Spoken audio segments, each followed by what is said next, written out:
युद्ध और नारी। बर्बरता की पहली सीढ़ी में, फिर सीढ़ी से सभ्यता की अंतिम सीढ़ी तक युद्ध मनुष्य जाति का साथ देता आया है। मनुष्य ने अपनी संकीर्ण व्यक्तिगत स्वार्थ भावना का पहला अभिनंदन भी इसी से लिया और लोकगत परार्थ भावना का अंतिम आराधना भी इसी से करने जा रहा है। समय के आगे बढ़ने के साथ ही उसकी एक क्षण की भारी तलवार उसकी पत्थर की भारी तलवार लकड़ी, लोहे और इस्पात की बनते बनते अब पहले से सहस्त्र गुण अधिक भयानक अस्त्र में परिणत हो गई। दूर के शत्रु को भेदने वाले कम तीक्ष्ण बाण मशीन गन के पूर्वज बन बैठे। इतने युगों से में मानव जाति ने केवल अनेक प्रकार के वस्त्राभूषणों से अपने को सजाना, ऊंची ऊंची गगनचुंबी अट्टालिकाओं में बसना, अनेक प्रकार के प्राकृतिक सुस्वादु व्यंजनों से शरीर को पालना, जाति वर्ण देश राष्ट्र आदि दीवारें खड़ी करके रहना, अनेक नियम उपनियमों से शासित होना और शासन करना ही नहीं सीख लिया वरन उसने अपने मार्ग में बाधा पहुंचाने वाले व्यक्ति की प्रत्येक सांस को विषाक्त कर देने वाले अनेक उपाय भी खोज निकाले हैं। आज के विज्ञान ने उसकी प्रत्येक संहारक कल्पना को पार्थिव रूप दे दिया, प्रत्येक उड़ने वाली इच्छा को धरती से बांध दिया और प्रत्येक निष्ठुर प्रयत्न को साकार सिद्धि में परिवर्तित कर दिया। परिणाम वही हुआ जो होना था। आज प्रत्येक राष्ट्र हिंसक जंतु की तरह अपनी साध्य जात पहली इच्छा की पूर्ति के लिए दूसरे राष्ट्र के जीवन भर की संचित संस्कृति को निगल लेने को तुला बैठा है। जब हम स्वार्थ के उस हुंकार को संसार के एक छोर से दूसरे छोर तक प्रतिध्वनित होते सुनते हैं, तब मन में यह प्रश्न उठे बिना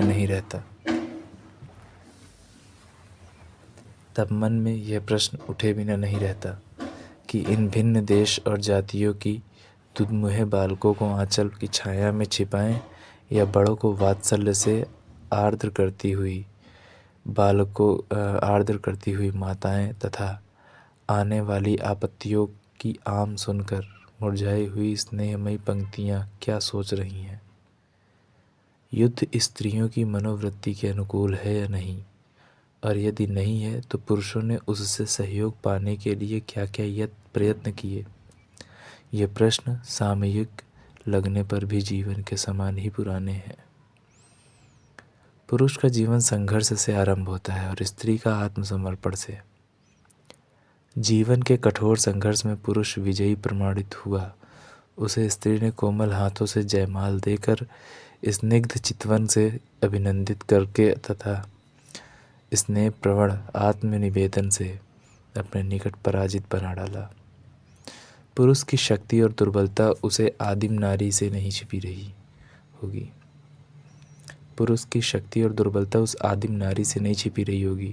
जिसने पुरुष की बर्बरता को पराभूत कर उसकी सुप्त भावना को जगाया। इन पवित्र ग्रहों की नींव स्त्री की बुद्धि पर रखी गई है, पुरुष की शक्ति पर नहीं। अपनी सहज बुद्धि के कारण ही स्त्री ने पुरुष के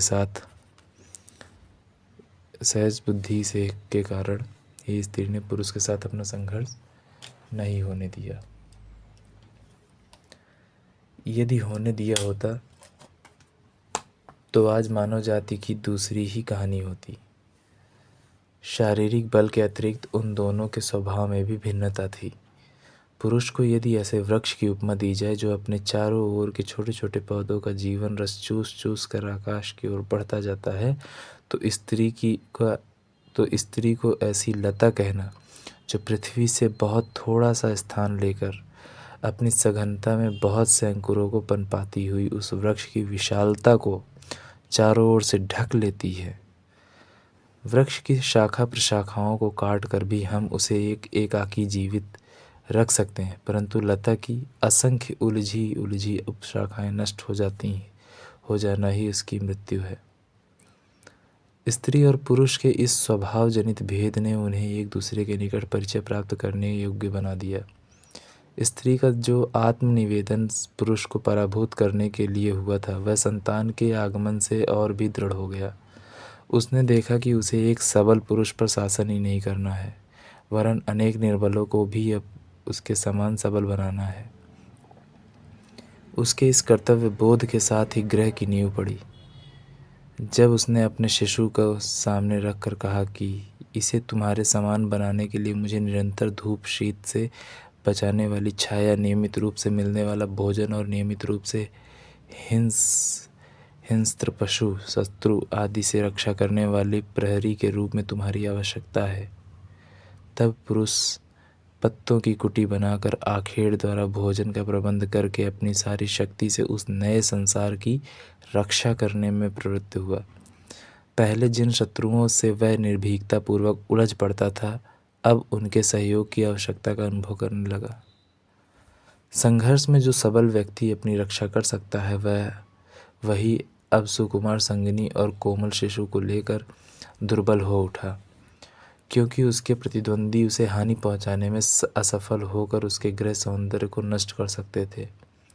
सबल ने अपने गृह की रक्षा और रक्षितों के सुख के लिए निर्बलों का सहयोग स्वीकार किया, और निर्बलों ने अपने और अपने गृह दोनों के लिए इस प्रकार हिंसक पशु के समान युद्ध परायण मानव जाति अपने सुख की परिधि को धीरे धीरे बढ़ाने लगी।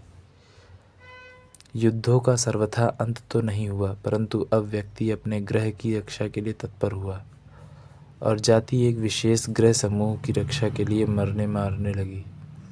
फिर भी स्त्री में कहीं वह रक्त लोलुपता नहीं देखी गई, जिसके कारण युद्ध केवल युद्ध के लिए भी होते रहे। वास्तव में वह मनुष्य के दृष्टिकोण से युद्ध को देख ही नहीं सकती। वह युद्ध के कारण और कुछ बाहर के संघर्ष में रहने के कारण पुरुष गृह में उतना अनुरक्त नहीं हो सका जितनी सी हो गई थी। उसके लिए गृह का उजड़ जाना एक सुख के साधन का बिगड़ जाना हो सकता है, परंतु स्त्री के लिए वही जीवन का उजड़ जाना है। उसने अपने आप को उसमें इतना तन्मय कर दिया था कि उसका घर उसके लिए जीवन से किसी भी प्रकार भिन्न नहीं रह गया था। युद्ध गृह के लिए प्रलय है, इसी से संभवतः वह उससे विमुख रहती है। युद्ध के लिए वीरों को जाता देखकर पुरुष सोचेगा, देश का कितना गुरु महत्व इसके सम्मुख है, और स्त्री सोचेगी कितने अर्धनाद से पूर्ण घर इनके पीछे हैं। एक कहेगा ये जा रहे हैं क्योंकि इनका देश है, दूसरा कहेगा ये जा रहे हैं पर इनके स्नेहमयी पत्नी और बालक हैं। स्त्री केवल शरीर और मानसिक दृष्टि से ही युद्ध के लिए अनुपयुक्त नहीं रही, वरन युद्ध उसके विकास में भी बाधक रहा है। जिसे काल की आशा नहीं, उसके नेत्रों में मृत्यु की छाया नाच रही है। जिसे कल की आशा नहीं, उसके नेत्रों में मृत्यु की छाया नाच रही है। उस सैनिक के निकट स्त्री केवल स्त्री है। उसके त्याग, तपस्या, साधना, प्रेम आदि गुणों का वह क्या करेगा? इन गुणों का विकास तो सहचर्य में ही संभव है। सवेरे तलवार के घाट उतारने वाला वीर स्त्री के रूप मदिरा का केवल एक घूंट चाह सकता है। सवेरे तलवार के घाट उतारने वाला वीर स्त्री की रूप मदिरा का केवल एक घूंट चाह सकता है। वह उसके दिव्य गुणों का मूल्य आंकने का समय कहाँ पावे, और यदि पा भी सके तो उससे उन्हें कितने क्षण पास रख सकेगा। इसी से प्रायः युद्ध काल में स्त्री संपूर्ण स्त्री कभी नहीं बन सकी। कुरुक्षेत्र की रुधिर स्नाता द्रौपदी न महिमामयी जननी के रूप में हमारे सम्मुख आई और न गौरवान्वित पत्नी के रूप में प्रकट हुई। वैभव की अन्य सामग्रियों के समान वह शत्रु भय से भागते फिरने वाले पांडव भाइयों में बांटी गई और युद्ध का निमित्त मात्र बनकर जीवित रहने के लिए बाध्य हो गई।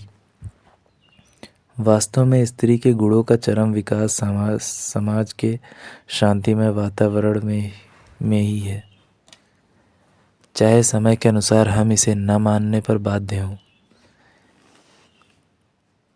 स्त्री के स्वभाव और ग्रह के आकर्षण ने पुरुष को युद्ध से कुछ विरत अवश्य किया, परंतु इस प्रवृत्ति को पूर्णतः दबा देना संभव नहीं है।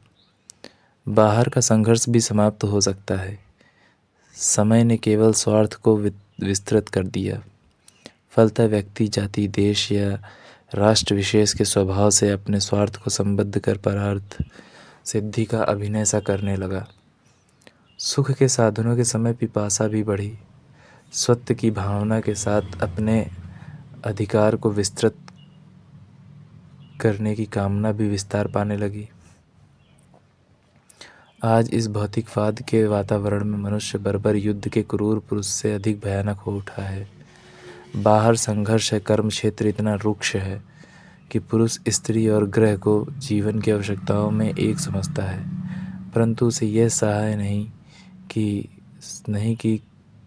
उसकी अधिकार लिप्सा में बाधक बने, कि स्त्री उसकी अधिकार लिप्सा में बाधक बने। उसकी इच्छा की सीमा नहीं, इसी से युद्ध संख्या की भी सीमा नहीं, अतः अन्याय और अत्याचार की भी सीमा नहीं। यदि स्त्री पग पग पर अपने आंसुओं से उसका मार्ग गीला करती चले तो यह पुरुष के साहस का उपहास होगा। यदि वह पल पल में उसे कर्तव्य अकर्तव्य सुझाया करे तो यह उसकी बुद्धि की नौती होगी, यह उसकी बुद्धि को चुनौती होगी।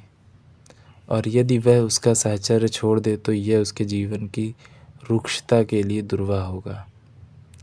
अंत में पुरुष ने इस बाधा को दूर करने के लिए जो सहज उपाय ढूंढ निकाला, उसने सभी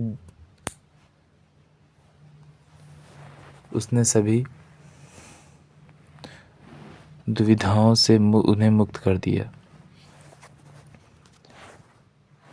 उसने एक नए आविष्कार के समान स्त्री के सम्मुख यह तर्क रखा कि तुम्हारी युद्ध विमुखता के मूल में दुर्बलता है, तुम में शक्ति नहीं, इसी से यह कोरी भावुकता प्रश्रय पाती है। तुम्हारा आत्मनिवेदन तुम्हारी रक्षणीयता प्रकट करता है, अतः यह लज्जा का कारण है, गर्व का नहीं।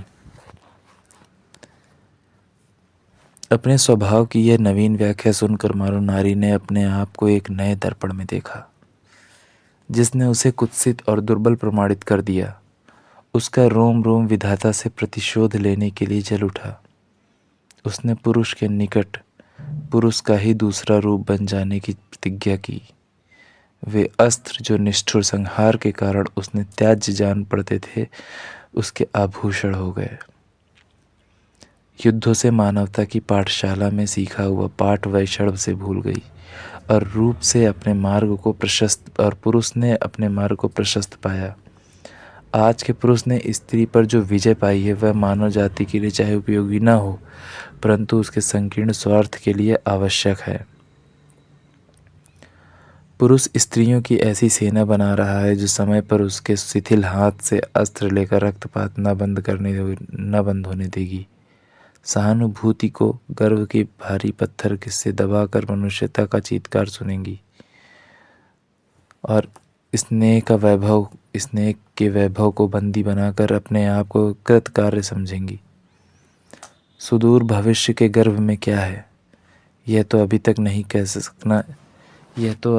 कह सकना संभव नहीं, परंतु आज भी निस्तब्धता में किसी आंधी की ही सूचना छिपी हुई है, आश्चर्य नहीं। इस युग में नारी ने ऐसा वेश बनाया, यह कहना इतिहास की उपेक्षा करना होगा। अनेक बार उसने आपत्ति काल में अस्त्र धारण कर शिष्टा का पद छोड़कर संहारक का कार्य किया है, परंतु भेद इतना ही है कि प्रायः वह क्षणिक आवेश बुद्धिजन्य न होकर आशंकाजन्य था। उसमें और इसमें उतना ही अंतर है जितना प्रयत्न और सिद्धि में। पहले का भाव संस्कार नहीं बना सकता, केवल एक अधिक सुंदर सत्य की रक्षा के लिए उसने असत्य का परिहार स्वीकार किया था।